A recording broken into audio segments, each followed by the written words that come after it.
has shown. It's actually temperature goes up and then ice CO2 follows. Well, now a new study is coming out. They've got rid of the medieval warm period years ago. In fact, it was called the inconvenient medieval warm period. They had to get rid of it. Now they deny its existence, the global warmers. Now they're coming out with a new study reversing that trend, and they're going to claim in the ice core that the new historical data shows that CO2 now leads temperature.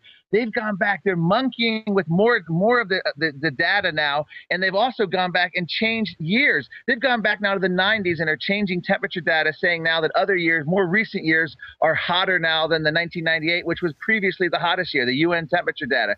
So this is all this psychiatric stuff on the heels of them going back, changing the historical record. NASA has been caught now changing and making the 1930s cooler than at current temperatures so they can show a warming trend more pronounced. Imagine if a financial firm on Wall Street went back to the 90s or the 1980s and said, hey, we're going to make our revenues lower back then so we can show more profit over the last 30, 40 years. That's what they're doing. On the heels of all this, what people are calling openly climate fraud, they're now coming in and now going after our brains. They're calling for human engineering. They're calling for genetic alteration, and they're calling for treatment for us mental defectives. This is a movement. You could say it's in its last throes of desperation, but my fear is it's getting into its more solidified phase where they're now getting more and more power, and they're realizing that now is the time to act, and they're really going after any and all dissent from the orthodoxy on this. And this is a very scary time when you see the data being tampered and now major publications and respected global warming activists being treated with respect by both the media, by international conferences, calling for treatment for anyone who disagrees. This is a frightening time in which we live. And, of course, all these top academics and others are saying ration cards, make everybody pay more. We had the Austin City Council say, yeah, we want to increase your power bill by 80%. And they said it's for the earth. You should pay more. No, really, it's for a special consortium connected to Obama that shut down the other power plants who's going to make more money. So, so these foreign corporations come in, cut off our power, and then want to almost double charge us. I mean, it is just, it has nothing to do with it. Look, we know they have these academics that get off on the funding and the power trips and the discussions of, arrest Lord Monckton, kill people, drug us, put us in straitjackets. And I know we laugh at it, but you're right. They've got the power, but above, just kind of the dimwits that are on power trips as, the soldiers of trendiness, above that, who's steering the agenda overall? Well, this is still very much, Maurice Strong is going to be at this upcoming Rio summit, and I'll be going there. Yes, I'm going to take the sacrifice of going to the beaches of Rio in June to attend this new UN Earth Summit. It's going to be a 20-year follow-up to the abomination that the first George H.W. Bush went to legitimize, agreed the United States, which brought about Agenda 21, which brought about the Kyoto Protocol.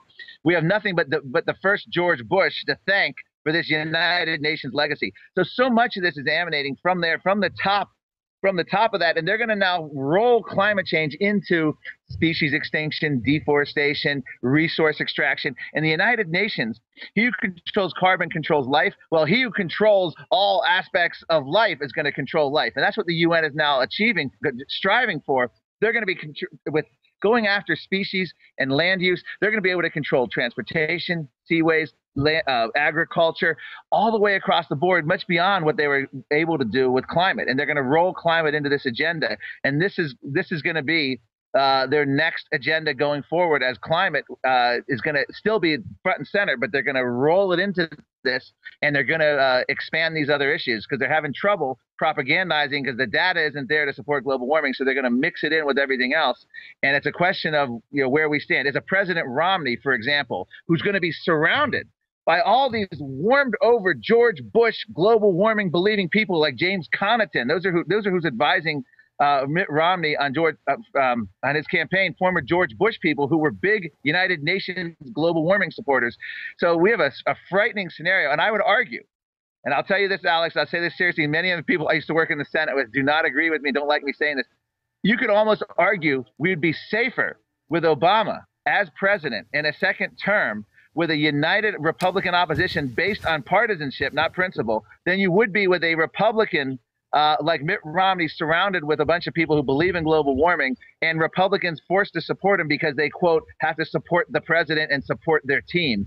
So there's an argument to be made that a unified opposition based on partisanship is probably the greatest friend of liberty we have, because most of the people on Washington don't go by the That's right. No, the founding fathers said gridlock is good. Yeah. It's another form of separation of powers. And it's the big mega banks, some of the special interests, the crony capitalists who are anti-free market, want this planned economy, and they always exempt themselves, like General Electric is, from their own carbon rules that Obama is now bringing back outside of law to start shutting down new ones that were going to be opened and shutting down old ones. And it all comes down to select groups creating artificial scarcity and making bigger profits. Let me ask you this, because you mentioned coal, yeah. Well, expand on that point. Well, the coal thing is huge right now. Obama's EPA is going to be forcing coal plants to have carbon capture and storage. In other words, capturing what we exhale from our mouth. We inhale oxygen, exhale CO2. What the biosphere loves, trees and plants want more CO2, and they're going to be forcing them to do it. What they're going to do is they're going to shut down coal plants. Future coal plants, DOA. Existing coal plants are next to be on the chopping block. We have people like Mayor Bloomberg in New York bragging that his partnership with environmental groups has stopped hundreds of coal plants across the country. Coal is nearly 50% of our electricity. It's the lifeblood of our economy. If a foreign invader were doing what the Obama administration were doing, we'd be up in arms fighting anyone going after the lifeblood of our civilization, which is coal-fired power and oil, carbon-based energy. I repeat it to you again, Alex. One of the greatest liberators of mankind in the history of our planet is carbon. President Obama has his science czar and his energy secretary both openly hostile to energy. We have his science czar actually came out and said, John Holdren actually came out and said, we need to deindustrialize the United States. He actually came out and said cheap energy is one of the hazards of a free society. We know Secretary Chu has called for European-style gas prices. We know President Obama said that his plan, electricity prices will necessarily skyrocket. I would argue they're very competent. They're doing exactly what they said they wanted to do. This is not a case of, oh, this is an unintended consequence. If only we could explain to President Obama and his administration. No, this is what their stated goal is, and they're achieving their stated goal. What they are doing to our energy, and they've destroyed the American SUV, they've destroyed American automobiles.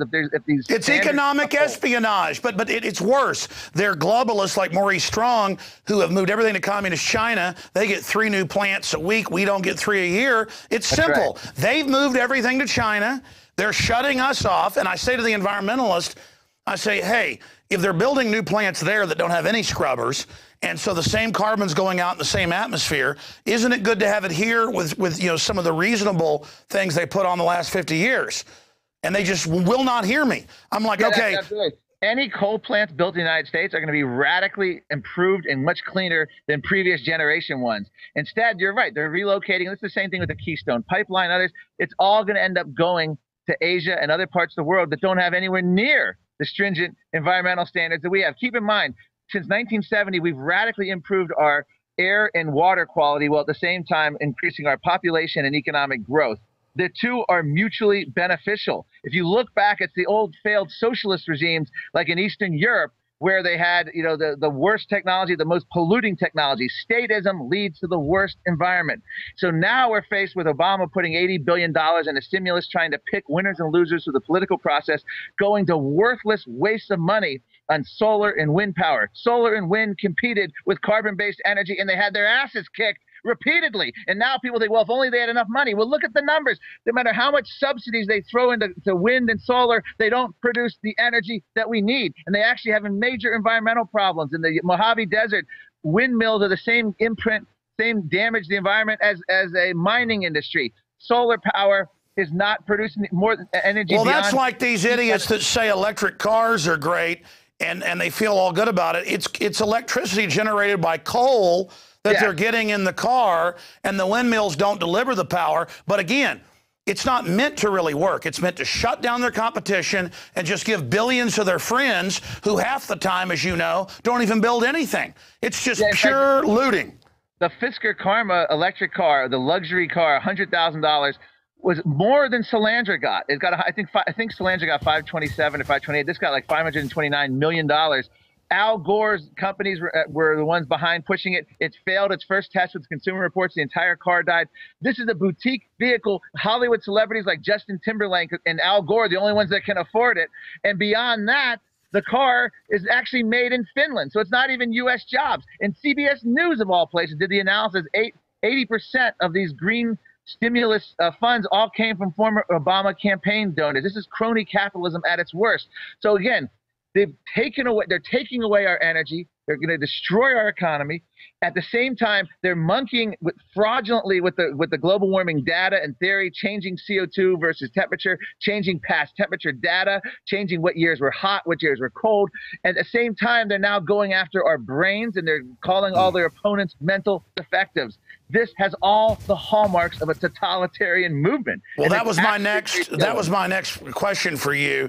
Just growing up, being around these type of academics and people, reading news over the years, I've noticed that it's like a sacrament with liberals, who aren't even really liberals. They're authoritarian control freaks on average, to drug their children. And I've seen statistics that liberals, in some cases 3 to 1, drug their kids, Prozac, Ritalin. They really enjoy it, especially their boys. These liberal mothers enjoy attacking their sons. And that's why I was making the joke about making the boys sit on the toilet. Because, it's not right that they stand up. That makes the women feel bad. This whole anti-male thing. And I see this obsession in schools with drugging the boys, period. So it's this witch-like proclivity. And I see it everywhere where they say drug. We've got to drug people so they're not racist. We've got to drug the water so you behave. We've got to make you do what we want. And I really think it's an army of people who never got invited to the party, an army of people that are so feeble that all they know is the will to power. But they're like nightmare creatures. They're like the goblins that serve the devil in the movie Legend or something. I mean, I just can't describe that. When I look at their photos, they all look the same. They always have this crazy look in their eyes, leering smiles. I know you've noticed it battling them on Capitol Hill. I mean, what is it about these people? I mean, it's like they're space aliens or something. Well, I interviewed Peter Singer years ago, the Princeton bioethicist.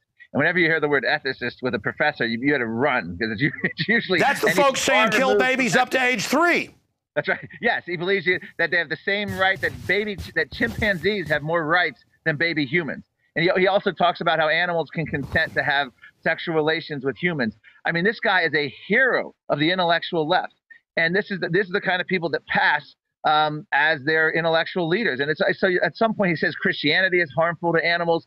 He says all kinds. The wackier they get, the more respect they get. People like Paul Ehrlich, the author of the Overpopulation Bomb, who, as we've talked about on the show, John Lennon made a chump of in the 1970s. John Lennon was right about population, and he didn't have a PhD degree like Paul Ehrlich, and didn't have the international media trumpeting his views. So all of these scientists, the more wrong they are, people like NASA's James Hansen couldn't be more wrong on all his temperature predictions from 20 years ago, the more feted they get. We've seen this even in the NFL. The losing coaches seem to just keep moving from team to team, getting all these lucrative contracts. Never makes any sense. Same thing here with the media coverage of and the respect of these leftists and the intellectual left. No matter how wrong they are, no matter how spectacularly wrong they are. In the case of Paul Ehrlich, he's near 80 years